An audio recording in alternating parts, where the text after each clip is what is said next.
اعوذ باللہ من الشیطان الرجیم بسم اللہ الرحمن الرحیم۔ پیارے دوستو، اللہ تعالیٰ نے جنت اور جہنم کو انسانوں کے لیے جزا اور سزا کی جگہ بنایا ہے۔ جو بندہ نیک اعمال کرے گا اس کو جنت میں داخل کیا جائے گا، اور جو بندہ برے اعمال کرے گا وہ جہنم میں داخل ہوگا۔ اور جنت کی نعمتوں میں سے ایک بڑی نعمت جس کا ہم ذکر کرنے جا رہے ہیں، اور ایک ایسا بازار جو جنت میں سجایا جائے گا، اور وہ کون سا کام ہوگا کہ انسان جنت میں پہنچ کر بھی حسرت کرے گا۔ بس آپ سے گزارش ہے کہ اس ویڈیو کو آخر تک دیکھیں۔ ایک صحابی حضرت سعید کا بیان ہے کہ میں نے حضرت ابو ہریرہ رضی اللہ تعالیٰ عنہ سے ملاقات کی۔ انہوں نے کہا کہ میں اللہ سے دعا کرتا ہوں کہ مجھے اور تجھے جنت کے بازار میں اکٹھا کر دے۔ حضرت سعید نے پوچھا کیا جنت میں بازار بھی ہوگا؟ حضرت ابو ہریرہ رضی اللہ تعالیٰ عنہ نے فرمایا کہ ہاں، رسول اللہ صلی اللہ علیہ وآلہ وسلم نے مجھے بتایا ہے کہ بلا شبہ اہل جنت جب جنت میں داخل ہوں گے تو اپنے اپنے اعمال کے مطابق درجات اور منازل میں اتریں گے۔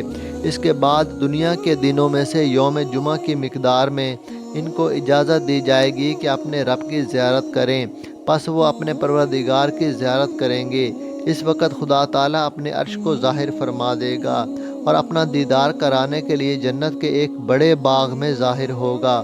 جو دیدار الہی کے لیے جمع ہوں گے ان کے لیے نور کے، موتیوں کے اور یاقوت کے اور زمرد کے اور سونے کے اور چاندی کے ممبر بچھائے لائے جائیں گے، اور حسب مراتب جنتی ان پر بیٹھیں گے۔ نعمتوں اور نوازشوں کی وجہ سے ان میں کوئی گھٹیا اور کمتر نہ ہوگا، لیکن مرتبہ کے اعتبار سے جو سب سے کم تر ہوں گے وہ مشک اور زعفران کے ٹیلوں پر بیٹھے ہوں گے۔ حضرت ابو ہریرہ رضی اللہ تعالی عنہ نے عرض کیا، یا رسول اللہ، کیا ہم اپنے پروردگار کو دیکھیں گے؟ تو کیسے دیکھیں گے؟ تو آپ نے فرمایا، کیا سورج اور چاندویں رات کے چاند کو دیکھنے میں کوئی شبہ رکھتے ہو؟ ہم نے عرض کیا، نہیں۔ فرمایا، اسی طرح تم اپنے پروردگار کو دیکھنے میں کوئی شک نہ کرو، اور اس مجلس میں کوئی شخص ایسا باقی نہ رہے گا جس کے سامنے آمنے ہو کر خدا تعالیٰ کی گفتگو نہ ہو، یہاں تک کہ حاضرین میں سے بعض کو مخاطب کر کے اللہ تعالیٰ فرمائے گا کہ اے فلاں کے بیٹے فلاں، کیا تجھے یاد ہے کہ فلاں دن تو نے ایسا ایسا کہا تھا؟ وہ شخص عرض کرے گا کہ اے پروردگار، کیا آپ نے مجھے بخش نہیں دیا؟ اللہ تعالیٰ فرمائیں گے، ہاں میں نے بخش دیا، اور میری بخشش کی وجہ سے آج تو اس مرتبے کو پہنچا ہے۔ سب لوگ اسی حالت میں ہوں گے کہ ایک ہوا چلے گی اور ان پر چھا جائے گی اور ایسی خوشبو برسائے گی کہ اس جیسی خوشبو انہوں نے کبھی نہ پائی ہوگی۔ خدا تعالیٰ کا ارشاد ہوگا کہ اٹھو اور اس چیز کی طرف چلو جو میں نے تمہارے اعزاز و اکرام کے لیے تیار کی ہے، اور جو چیز تم کو پسند آئے اس کو لے لو۔ پھر ہم ایک بازار میں آئیں گے جن کو فرشتوں نے گھیر رکھا ہوگا۔ اس بازار میں وہ چیزیں ہوں گی کہ ان جیسی چیزوں کو نہ آنکھوں نے دیکھا، نہ کانوں نے سنا، اور نہ دلوں پر ان کا گزر ہوا۔ بس جس چیز کو ہمارا جی چاہے گا ہم وہ خرید لیں گے، اور یہ سب کچھ بغیر قیمت کے ہوگا، کیونکہ وہاں نہ بیچا جائے گا نہ خریدا جائے گا۔ اس بازار میں جنتی ایک دوسرے سے ملاقات کریں گے۔ بلند مرتبہ کسی کم مرتبہ والے سے ملاقات کرے گا، حالانکہ ان میں سے کوئی کمتر نہ ہوگا، تو اس شخص کو بلند مرتبہ والے کا لباس بہت پسند آئے گا، لیکن ابھی اس کی بات ختم نہ ہونے پائے گی کہ اس کا لباس اس بلند مرتبہ والے کے لباس سے اچھا معلوم ہونا لگے گا، اور یہ اس وجہ سے کہ جنت میں یہ موقع نہیں رکھا گیا کہ کوئی شخص ذرا رنجیدہ ہو۔ اس کے بعد ہم اپنے اپنے محلات کو روانہ ہو جائیں گے۔ وہاں پہنچنے پر ہماری بیویاں ہمارا استقبال کریں گی اور مرحبا کہہ کر یہ بات کریں گی کہ تم اس حسن و جمال کو لے کر واپس ہوئے جو کہ اس وقت نہ تھا جب کہ تم ہم سے جدا ہوئے تھے۔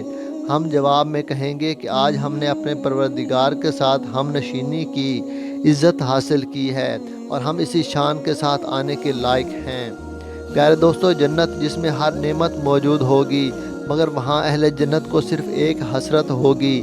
حضرت معاذ رضی اللہ تعالی عنہ فرماتے ہیں کہ جناب رسول کریم صلی اللہ علیہ وآلہ وسلم نے ارشاد فرمایا، اہل جنت کو ویسے تو کسی قسم کی حسرت نہیں ہوگی، مگر اس گھڑی پر وہ حسرت کرتے رہیں گے جو ان کو دنیا میں حاصل ہوئی، مگر انہوں نے اس گھڑی اللہ کو یاد نہیں کیا تھا۔ حضرت ابو ہریرہ سے روایت ہے کہ نبی کریم صلی اللہ علیہ وآلہ وسلم نے ارشاد فرمایا، مفہوم ہے کہ جو قوم کسی مجلس میں بیٹھی ہے لیکن اس میں اللہ تعالیٰ کا ذکر نہیں کرتی اور جناب نبی کریم صلی اللہ علیہ وآلہ وسلم پر درود شریف نہیں بھیجتی تو یہ مجلس قیامت کے دن ان پر حسرت کا باعث ہوگی۔ تاہم اگر اس مجلس میں اللہ کا ذکر کرتے یا درود شریف پڑھتے تو آج اس کا بھی انعام پاتا ہے، اور اگر وہ جنت میں داخل ہو جائیں گے تو اہل جنت کو ایک ہی حسرت ہوگی کہ کاش ہم اس مجلس میں اللہ اور اس کے نبی کو یاد کر لیتے، ہم گناہوں میں نہ پڑتے۔ اللہ تعالیٰ سے دعا ہے کہ اللہ تعالیٰ ہمیں بھی جنت کی نعمتیں حاصل کرنے کی توفیق عطا فرمائے اور اپنی ہر مجلس میں اللہ اور اس کے رسول کو یاد کرنے کی توفیق عطا فرمائے، آمین۔ کمنٹ میں آمین لکھ کر چینل کو سبسکرائب کر لیں، شکریہ۔